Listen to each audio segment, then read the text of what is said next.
Their first division title since 1993.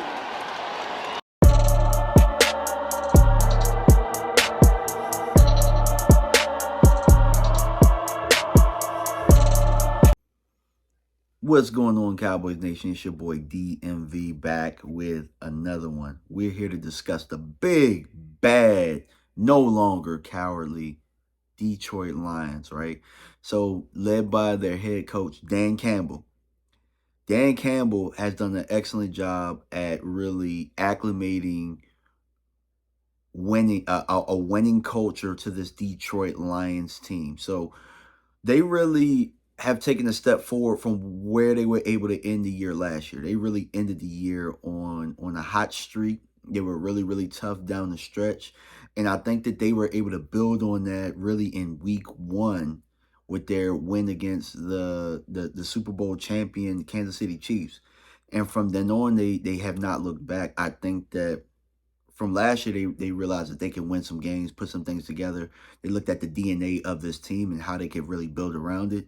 And then I think that what let them know that they belong was when they were able to, dethrone the Kansas City Chiefs in week 1 on primetime.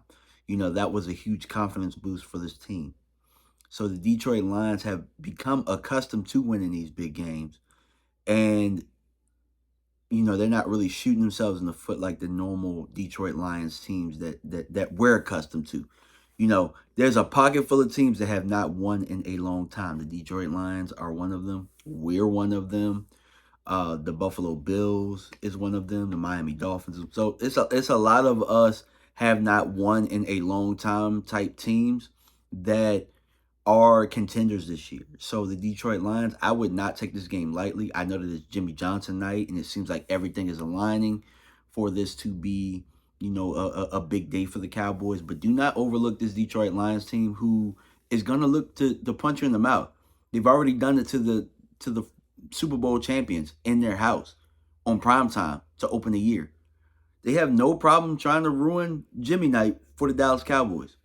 So let's talk about some of the points, the 5 points that I have in this game. Let's talk about Jared Goff.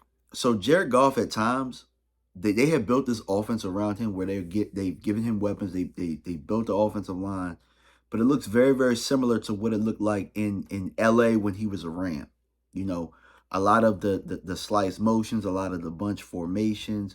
It looks almost identical to Sean McVay offense. The only thing is Sean McVay is not calling plays. And you can tell at times it gets a little bit spotty with their offense. Like there isn't as much flow.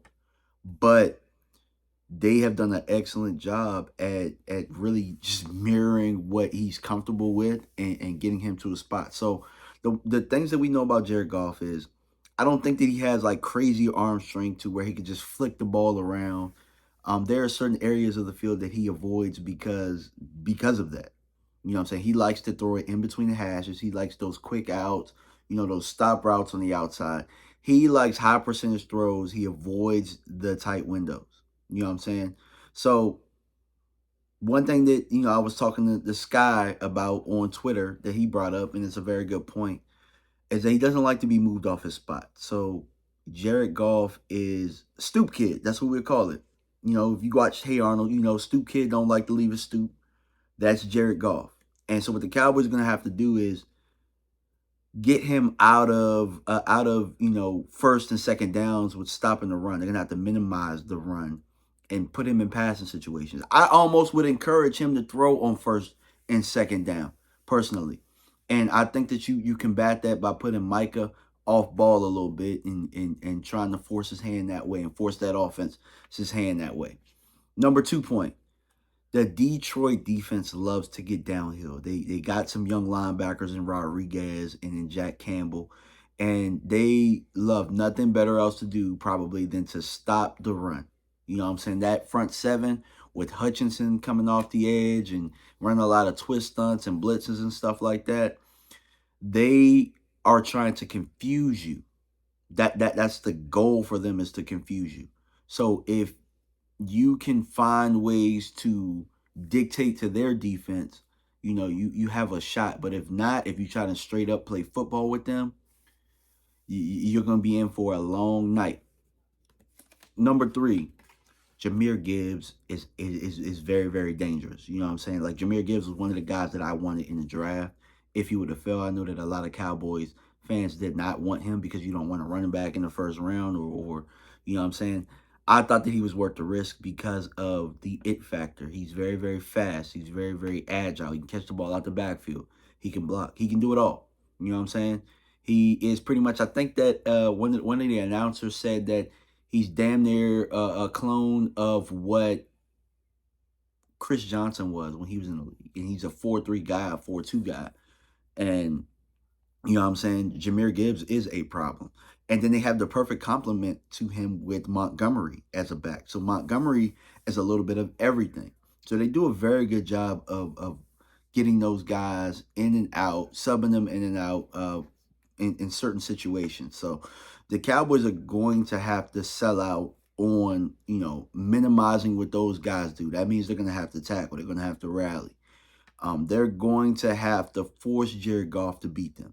And with Jared Goff's arm strength, they have some receivers over there, don't get me wrong. But I think that we can man them up, and I think that we could win. You know what I'm saying? I really think that. And number 4, their safeties are food, their DBs are food. That's why they do a whole bunch of twists and blitzes and stunts and all of that type of stuff to hide that fact.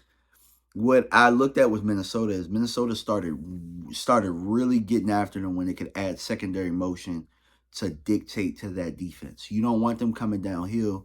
You want a lot of misdirection and things like that to cause that back end to not communicate as well.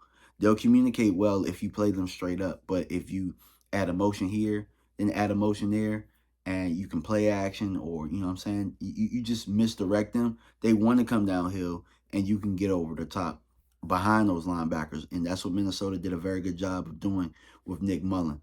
And number 5, they become accustomed to winning. You know what I'm saying? So they have their track records of close games. They also have their track records of blowing out, opponents that are inferior. They'll get rid of you. I think Dallas's best chance in this game is to make it a track meet. You're at home, get a fast start, and stay right on top of what Detroit wants to do. And if you can get a fast start and you're going down and you're scoring sevens, you know what I'm saying? Meanwhile, getting timely stops here and there, I think the track meet is the best solution. And I think that at home, we won't have as much problem with communication, emotions and stuff like that will happen. I think that that's your best bet. Try and make it a track meet similar to what the Seattle game was and see if Detroit can keep up. Detroit has scored a lot of points this year, but what have they done in track meets? That's what you got to ask yourself. And I think that Dallas is equipped for that, and I think that they can carry that out. But I appreciate y'all for stopping by, man. Let me know what y'all think in the comment section, man. How do y'all feel that this Detroit Lions team is? How do you think this game will go? And also, man, feel free to leave your predictions. Appreciate you guys for stopping by, and I'm out. Peace.